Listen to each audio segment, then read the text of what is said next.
Gustavo Adolfo Bécquer llega a Tudela un día de abril de 1864.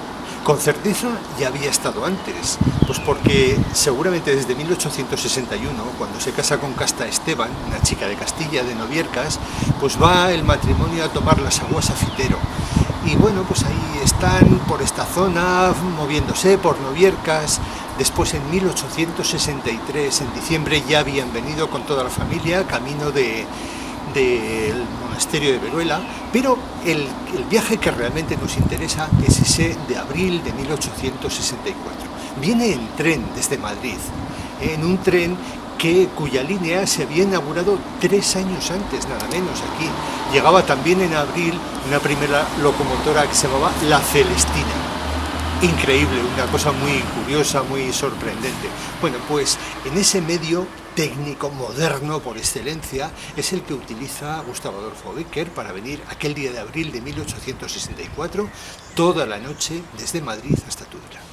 Bécquer narra ese viaje desde Madrid a Tudela desde un punto de vista simbólico. Es un viaje imaginario el que utiliza viniendo de Madrid al monasterio de Veruela, un viaje imaginario desde la modernidad, despreciada para él, no le gusta nada, hasta la Edad Media, el mundo ideal, el mundo de los ideales caballerescos, de lo que persigue un poeta romántico como él. Él se siente a sus anchas en el monasterio de Veruela. Tudela es un pueblo grande con ínfulas de ciudad. Eso es lo que escribe Bécquer cuando llega aquí y quiere describir la ciudad. Una impresión bastante desagradable, por otra parte. Sin embargo, le viene bien al que decíamos hilo narrativo de ese viaje simbólico que está realizando desde la modernidad de Madrid-Tudela y el ferrocarril hacia la Edad Media que le lleva al cenobio cisterciense de Veruela. Pasa por las calles de Tudela y no quiere ver las torres magníficas de la catedral, de las diferentes iglesias, la torre mudéjar del Palacio de Canal, que entonces estaba enhiesta y levantada. Y él no las quiere ver, ni siquiera se fija en la unidad artística de lo que es la Plaza de los Fueros, para describir cómo era un poeta de gran sensibilidad las cosas más sobresalientes del patrimonio monumental. Lo aparta por completo, lo ignora, casi también como de Tarazona, y se dedica pues a dar ese papel que le corresponde a Tudela en las cartas desde mi celda, ese papel de ciudad contaminada, de actualidad, de un lugar no apreciable por sus monumentos, que desde luego que los tiene, y que cuando él remonta el repecho de la Cuesta de Loreto y se vuelve, efectivamente descubre una ciudad magnífica y que con dolor, estoy seguro, para su corazón, no puede describir como él quiere. Es evidente que Tudela interpreta el papel de mala en ese discurso narrativo de Gustavo Adolfo Bécquer, en las cartas desde mi celda, y además ese papel lo pone de relieve cuando confronta Tarazona y Tudela. Dice, Tarazona es una ciudad pequeña y antigua, más lejos del movimiento que en Tudela, no se nota en ella el mismo adelanto, pero es más monumental y artística. Efectivamente, el papel ya empieza a cambiar, la visión de Gustavo Adolfo Bécquer, una vez que ha traspasado Tudela, que ha llegado a Tarazona, se empieza a hacer más suave la narración, le gusta más porque se va aproximando al final de su viaje, que es el monasterio de Veruela, el mundo ideal, el mundo medieval por excelencia, aquellos lugares apartados, ¿no? Y no contaminados de actualidad.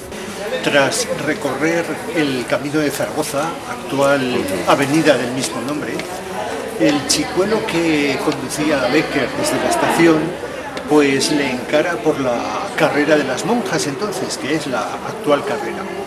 Y nada más entrar en la calle, a mano izquierda había un gran caserón, que esa era la posada de Gastambide. Y casa natal de Joaquín Gastambide, el ilustre músico que entonces también residía en Madrid. Bécquer sigue escribiendo. La posada donde me condujo mi guía era una posada con ribetes de fonda. Había en el siglo XIX tres categorías de alojamientos. Las posadas, que eran lo más bajo, generalmente ahí se alojaban los arrieros, la gente que se dedicaba al transporte de las mercancías, gente ruda, pues ahí se hospedaban. Después estaban los paradores, que eran habitualmente los lugares donde paraban los viajeros de ese momento. Y por fin estaban las fondas, que eran los establecimientos que se supone que tenían mayor categoría. Sigue andando por la carrera de las monjas adelante y el chicuelo lo deja en esta fonda que tenemos al fondo, que era la fonda de Peleirea. Entra adentro y sigue escribiendo en las cartas desde mi celda. Sentéme y almorcé. Por fortuna, si la comida no fue gran cosa, la mesa y el mantel estaban limpios. Hagamos esta justicia a la navarra que se encuentra al frente del establecimiento. Aquella navarra se llamaba Martina Zunzarra, tenía 54 años y era viuda y tuvo la suerte de servir seguramente una comida un poco frugal, por lo que dice el propio Becker, servir al poeta en aquella ocasión. Sigue insistiendo el poeta en esas notas un poco negativas, insistiendo en esa connotación negativa de Tudela, porque precisamente viene bien al hilo narrativo.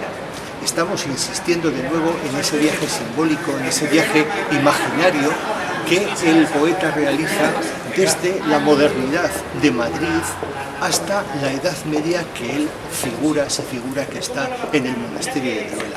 Por eso siempre insiste en esas notas un poco negativas.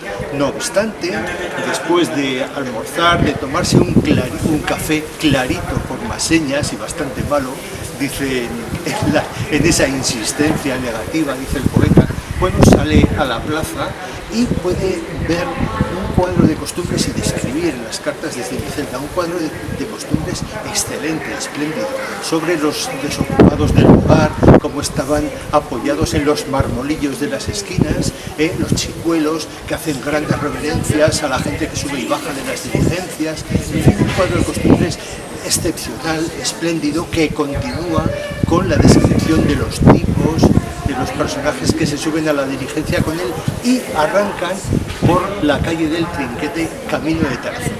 Pero justo cuando pueden superar el repecho de la Cuesta de Loreto, en el camino de Cascante, al poeta todavía le da ocasión de volver la cara y mirar por última vez a Tudela. Y ahí sí que describe un flash espléndido, precioso, muy literario sobre Tudela. Y dice: las torres de Tudela desaparecieron detrás de una loma bordada de viñedos y olivares.